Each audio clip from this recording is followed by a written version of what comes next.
Some smartphone trends are born of necessity, like the trend towards larger onboard storage.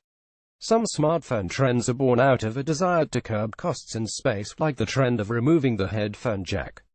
Some trends are useful, such as the wide adoption of fingerprint scanners. Some trends are nuisances, such as the removal of the headphone jack. We're seeing the beginnings of a new trend, and it's going to take a chunk out of our screens, if not our sanity. Phones have trended larger and larger for the last several years, and then this year Samsung decided to go extra tall while keeping the Samsung Galaxy S8 reasonably narrow to hold and use.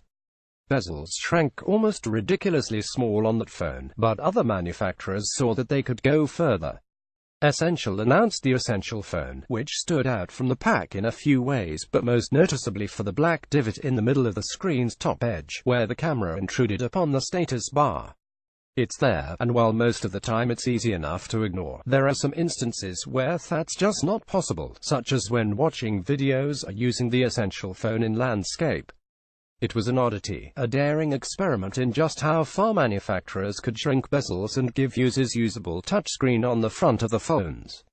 Then Apple said, "Hold my microbrewed IPA. The iPhone X is here, and while there's a lot going on here, the design feature your Y instantly gravitates to isn't the new vertical camera setup, nor the shiny glass back or the loving sculpted stainless steel frame. It's to that depression in the top of the screen, where the selfie camera and all of the sensors that make Face ID more than a glitchy fad dip down into the touchscreen, giving the iPhone screen stubby, sort-of devil's horns. iPhone XS screen is edge-to-edge all the way around the front face of the phone, minus that rectangle of sensors and cameras.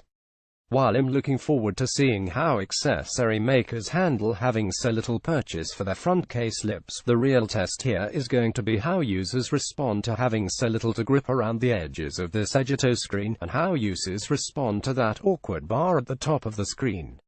Apple could have hidden this deformity and taken advantage of their first OLED display to have those horns blend back into the display by dyeing the status bar black, but they decided to lean into their choice. For that, I do have to respect them. My eyes, however, just keep twitching as they gravitate up to that black abyss in an otherwise bright, beautiful screen.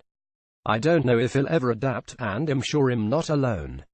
I'm sure of one thing, though, once Apple does it, it's bound to be imitated by other manufacturers, so get ready to see more divots, devil horns, or whatever they decide to call them. They certainly look evil to me. Amazon, Best Buy, Sprint, Telus.